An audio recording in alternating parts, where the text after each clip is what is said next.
Moshe Tarragon from Czion.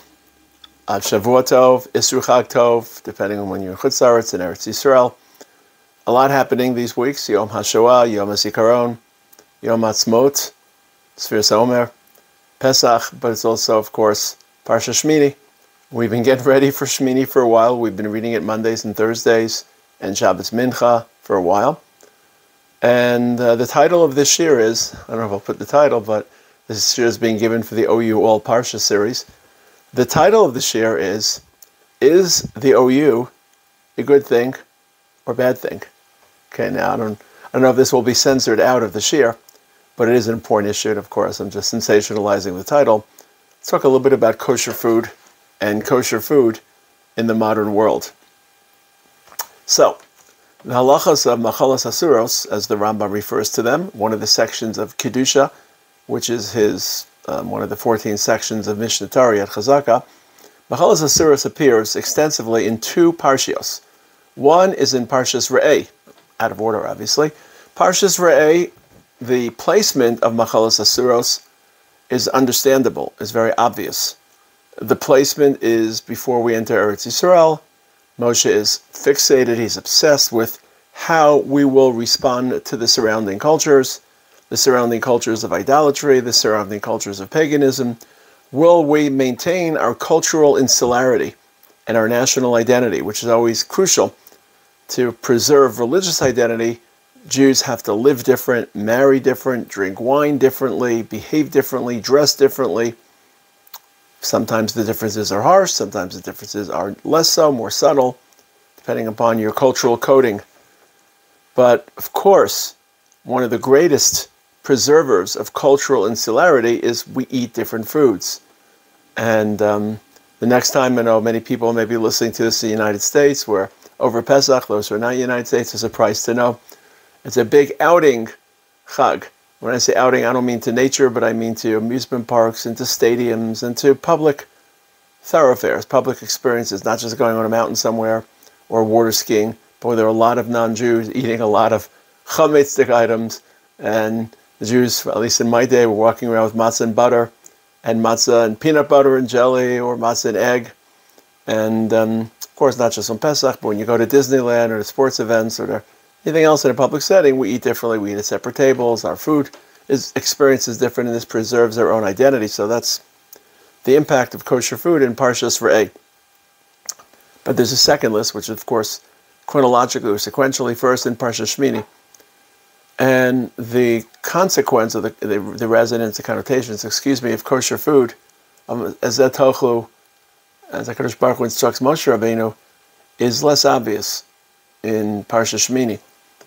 And what it probably has to do with is the macro trend of Sefer Vayikra, not the micro. The micro is it comes right after Nadav and Avihu, so you could try to associate the delivery of machalas asuros to the death of Nadav and Avihu. But in the broader macro structure of Sefer Vayikra begins in the Mishkan by establishing a transcendent and different place that has its own set of rules and its own personalities that can enter, that can't enter. I mean, the end of the Miluim, as we read, Parshas Tzav. So there's a whole different set of, or in Shemini, we'll read it in Parshas Shemini. But the purpose is not to cocoon, Kedusha, in the Mishkan or the Mikdash. I'm just going to shut off the glare of the computer. But the purpose is to radiate Kedusha outward. And Kedusha, at its core, it means a lot of different things. But the core definition of Kedusha is transcendence and difference. Hashem is the ultimate Kadosh, because he's completely different from anything in the system he created. We try to imitate or simulate Hashem's Kedusha, Kedoshim Tiyu, Ki Kadosh Ani Hashem Elokechem, by being parish. And parish means we're a part of this world. We're not fully engaged in this world. And it can mean parish min harayos, as Rashi says, or it can mean parish min ha'ochel, that we don't eat whatever we want, or whenever we want, or however we want. So if machalas asuros in Parshas Re'eh is a cultural marker, in Parshas Shemini it's more theological or existential. Are we part of the system, we're separate from the system. And separating ourselves from the system, not from society, but from nature, the world of physical, of carbon material, is not just to eat whatever, wherever, however, but to eat in the ways that Kodesh Baruch Hu instructed us. And again, we don't really know why this animal is healthy for us and the other animal is toxic or unhealthy for us. People have tried to discover, but in the end, it's Kedoshim Tiyu Ki Kadosh Ani Hashem Elokecha V'Iskadishim V'Yitem Kedoshim Ki Kadosh Ani. Now, so Shemini is the beginning of that radial Kedusha, taking Kedusha from its cocoon in the Mishkan and extending it. So it extends in the end of Shemini to the entire population, not just the Kohanim in the way we eat. Then extends further into Hazriya Mitzara to the way that we give birth and process the less than attractive parts of the human experience, bodily fluids, bodily issues, postpartum. Not that there's anything wrong morally, but these are not human beings at their best, at their finest. And of course, the Torah doesn't blush. Maybe I'll talk about that next week's Parsha, Mirz Hashem. And Achreinos Kedoshim, in particular Kedoshim, with its long laundry list of moral laws, which climax with the apogee, V'ahavta l'reacha kamocha, and Achreinos with Kiddush Hashem. So taking Kedusha and stretching it, and then Emor retreats back to the Kohanim. And for pause, but then extends Kedusha, not just in space, but in time. Ela Mikrei Kodesh Asher Tikru Asam B'Mo'adam. So it takes us all the way through Emor. We'll leave Bahar and Bechakosai for some other time. Society, land, agriculture, community. So the trend of Sefer Vayikra is to create Kedusha, different levels, different gradations, different calibrations, not just for those who operate within the orbit or the radius of the Mishkan, but for everyone. And Shemini is the beginning of that. So that's the placement of Shemini. Either way, whether it's Machalas Asuras as described in Re'eh, or Machalas Asuras as described in Shemini, it's foundational. It establishes our identity vis-a-vis our world, Machalas Asuras in Parsha Shemini, or our identity vis-a-vis the surrounding cultures, Machalas Asuras in Parsha Re'eh, cultural insularity. And for many years, kosher food was a identity marker, either way, internally or vis-a-vis society at large, because it was a struggle, because it was difficult, because eating kosher severely limited your food intake and severely limited your social interactions. And it was a marker because anything that you struggle for defines you. Just like when Avraham wants to convey the seriousness of his intent to only allow Yitzchak to marry a woman from his family, not from the Benos Canaan, he asks his Eved Eliezer, Simna yadcha tachas irechi, put your hand near my Milah, because this bris with Hashem, which is by the question of whom Yitzchak will marry, is a bris that took effort and pain and difficulty and struggle, and therefore it shapes me and it defines me, and I want you to know how deeply invested I am in determining and shaping who Yitzchak will marry. And there's just beautiful medrash, just to quote a medrash, because I want to talk more about the social dynamics of kosher, where, of course, the Sefer Vayikra begins with a very intimate call to Moshe. Vayikra Moshe, Lashon Chiba, Rashi says. Hashem calls to Moshe, doesn't speak with him. Moshe is the only one that hears the voice of Hashem, as Rashi says. The rest of the nation doesn't hear. And Chazal say, why was Moshe Zocha to Vayikra Hashem and Moshe Vaydaber Lev Moed Moed Lemar, to this Kriya? And you think, well, the answer is obvious. Just read Parshas Kitisa, read Moshe's davening, read Moshe's defense of Am Yisrael, read Moshe's investment in the Mishkan. All these glorious and grand projects that Moshe is involved in. Tefillah, Tachnunim, Kriyas Yamsuf. Chazal say, no, it's because of something that happens in Vayikra. Hashem appears on the Mishkan and sees Moshe studying the laws of Shemini and the laws of Machalas Asuras. And because of that, he calls to him. Again, the timelines are off. So it sounds like Moshe already had some sense of the Machalas Asuras even before Vayikra Hashem called to him, or Hashem knew that he would. It's a homiletic.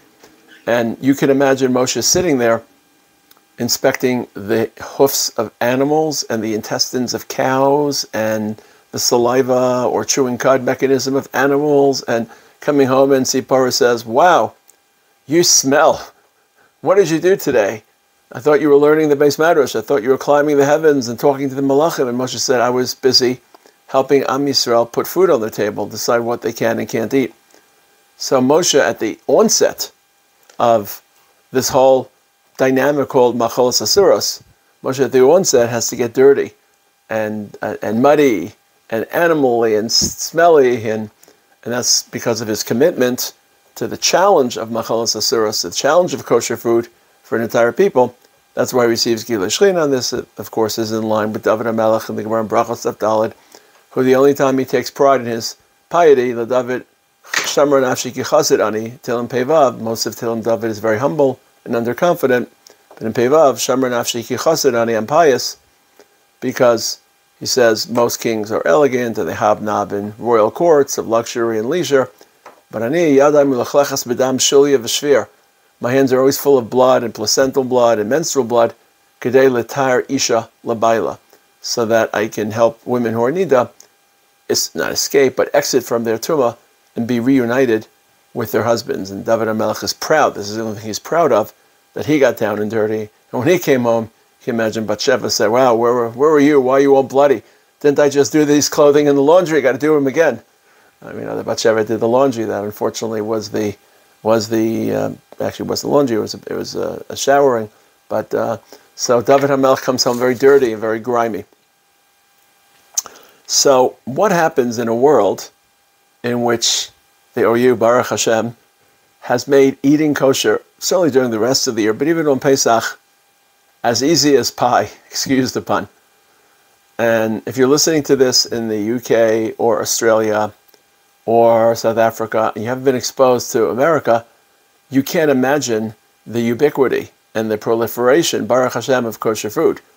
I visit England, I visit South Africa and Australia, and their kosher food does require, when you're in the public realm, when you're at home in a Jewish community, but when you are walking through an airport, or when you are walking through a non-Jewish supermarket, there are very, very limited options. In America, kosher food has become so ubiquitous, Baruch Hashem, through the great efforts of the OU, that it's no longer a struggle to keep kosher. Everything is available almost without any limitation or any preconditions. All kosher food is available. Now, I'm not discussing in this year what that does for materialism or what that does for gluttony, and whether that's a whole different conversation, how people eat, how much they eat. But even, let's say you're someone who eats moderately, normal, you don't buy $1,000 dishes, or foods or courses in restaurants, you don't eat all day, you just eat normally like most people eat. I don't know if most people eat normally, but normal food consumption. But now that the difficulty and the level of hardship in keeping kosher has been removed, so we've taken away an identity marker. And that is in line and in sync with what's happening in general to our Avodas Hashem in today's modern, large, suburban, faceless American Jewish community, where we are great at learning and we are great at keeping halacha, but I wonder how great we are at building identity. And when you visit people from other countries, they may not have the same Batei Medrash stocked with shiurim, and they may not have the same knowledge of halacha, but their Jewish identity is extremely strong and proud. And we're looking to build the perfect beast. Strong, authentic Jewish identity, coupled with halachic fidelity, Torah scholarship, and commitment to halacha. I wonder what the fallout of religious identity without strong Jewish identity is. So you could keep, and that's the irony of kashrus, because kashrus is a field which invites chumrah, and the facility that the OU has provided, again, Baruch Hashem, happy the OU provides kosher food. Baseline, we want everyone to eat kosher. And of course, this isn't an OU issue. If it weren't the OU, it would be some other organization. And the OU, Baruch Hashem, leverages its position in extending kashrus to millions, if not, I don't know, tens of millions of people, I don't know what the numbers are, into funds that are poured back into the Jewish community, education and community. So the OU obviously has become, right, I'm not giving a hechsher for food now, giving a shear that hopefully some people are listening to through the sponsorship of the OU, through the help of the OU. And the same issue exists in Israel as well. In Israel, It's not the OU, but it's the national kashrus coverage that we work so hard to ensure. And in Eretz Yisrael, it's much harder to ensure because we meaning the Rabbanim, the Orthodox kosher granting community, kosher certification granting community through the Rabbanut and other kosher certification agencies don't have the same leverage that the OU has. The OU can approach Kraft or can approach whatever, Dunkin' Donuts, and say these are our preconditions, and if you meet the conditions, you'll gain X amount of consumers, and if not. Whereas when we negotiate kashrus with OSEM, OSEM knows that we need them more than they need us, because we want a non-religious Jew in Haifa or a non-religious Jew down south, wherever, or Yerushalayim or Gush Etzion, to eat kosher. So we want complete kosher coverage, and because of that, we're unable to demand strong regulations and stiff standards, and that's why some people in Eretz Yisrael are very careful to, let's say, trust general kashrus when it comes to candies and chocolates and pastas and things of that nature.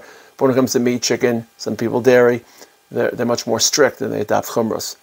But in a global sense, kashrus, especially in the OU context, is an area where people like to be machmir, probably for really good reasons, because it's something that comes into your body, so it's not something that's external to you. You want to be careful of the food that you ingest, that as the pasuk says in the end of Achreinu, it's mesim bam, it's betamtem es alev, and of course maybe less sincere reasons, because generally the food you eat is something known by other people. You invite people over, you shop in the supermarket, so chumros are always much, much more attractive when they're public and you can show off your frumkeit. I'm obviously not sanctioning this or validating this, but it's human nature. My Rebbe Rav Amital once told us that, could you imagine if you took matzah maror to shul and you took daled minim at home, people would spend thousands of dollars on maror and parade around showing off how leafy and veiny, V-E-I-N, their leaves and lettuces, and a few dollars on daled minim, because we all know we shell out a lot for daled minim because we want to appear religiously successful in shul. And so I wonder if with the growth of chumros and the ease by which chumros can be adopted, just look at Eretz Yisrael. At this point in Eretz Yisrael, the badatz, hechsher, because it's so universally accepted and it happens to be a higher standard, it's starting to consume, excuse the pun, other hechshers and take over for other hechshers, because companies don't want to be bothered with half-baked, again, excuse the pun, partial hechsherim. But the more that we invest in chumros, and the easier it becomes to keep kosher food, so the more halachic we become, but the less Jewish identity kosher food provides for us. So there's a lot of thoughts. There's no turning back, and no one says we should be turning back. But we should realize how these trends are affecting us, and to a degree how they're part of larger trends, which I call, here's a nice word for it, the emulsification of Avodas Hashem. Avodas Hashem is meant to be difficult. It's meant to be a strain. It's meant to be Eved Lefnei Rabo. It's meant to be Amelus Batara, Amelus and Avodas Hashem. And the degree of Amelus, as I mentioned before, not only determines the degree of internalization, how much it shapes your identity, but how much of an Eved Hashem you are. When Rav Aaron was asked a few years of Aaron Lichtenstein before he was nifter what he wants written on his grave, he said he only wants 2 words out of humility. And the 2 words were Oved Hashem, not even Eved Hashem, which would suggest that he had achieved that name or that title, but Oved Hashem. And we saw Avodas Hashem in our Rebbe. We saw hard work and toil, Eved Lefnei Rabo, in so many ways, so many levels. And has Avodas Hashem become so easy that it's no longer Avodas Hashem? And I think that is a question that cuts across different Orthodox communities and groups. I think it's a question which a Haredi in, Unsdorf should consider from his angle, and an Orthodox Jew living in a suburban city in America should ask from a different angle. And as it's become so easy, what are we losing? What are we losing in identity markers? What are we losing in our relation with the HaKadosh Baruch Hu as Avadim? The same phenomena that is afflicting kashrus because of the OU, because of their success, Baruch Hashem, is also afflicting Shabbos. You turn the clock back 100 years, 200 years, Shabbos was a shutdown. It was cold or hot, depending upon the weather. You would have air conditioning. You had minimal food. You didn't have refrigeration. You didn't go to work. It was dark before electricity, and not dark in the sense of it's Stukim dark, but it wasn't full of light. And our Shabbos are palatial. We have Shabbos clocks, and lights go on, lights go off, and we just ordered a new dishwasher. We're redoing the kitchen, so we're very proud. The person who installed it gave us a device for Shabbos, and even we don't have to worry because the water goes into the dishwasher and gets heated, so we're not even using hot water. I don't know, to me this is a chiddush. I last bought a dishwasher, I think 35 years ago. But now evidently you can use dishwashers on Shabbos. I know some people don't use them, Mishum Davsha, because it makes sound, and Shabbos is not meant to make sound. But the more and more that we live, Shabbos lamps and Shabbos Shabbos clocks and Shabbos hot plates and Shabbos cholent. So Shabbos is an upgrade, as it should be, because it's Oneg Shabbos. But there's a part of Shabbos that should be Shabbos Lashem. That's not an upgrade, but a slimming down and a shaving off of the Divrei Chulin to be Shabbos Lashem. There's no turning back with technology. Either you're on the steamroller or you're part of the road. And certainly it was just a teaser, tantalizing teaser to say maybe the OU is doing a disservice to our people. Of course not. Baruch Hashem, I guess, and I'm a guest for the OU, shouldn't be discrediting the host. And they're doing incredible jobs on so many fronts, and I'm honored, really. I'm honored to be part of this project and be part of the larger I write a shir every week in Eretz Yisrael for the OU periodical called Torah Tidbits. So I'm honored to be part of it, but there are certain social trends. Every social trend, every revolution brings certain benefits, but also hides and masks certain perils that advance under cover of the revolution. And there's been a revolution in kosher food, and in Parsha Shemini, it's fair to ask, where does that leave us? Where do we go from here? Open-ended question. Shabbat Shalom, and thank you again to the OU, my hosts, for hosting.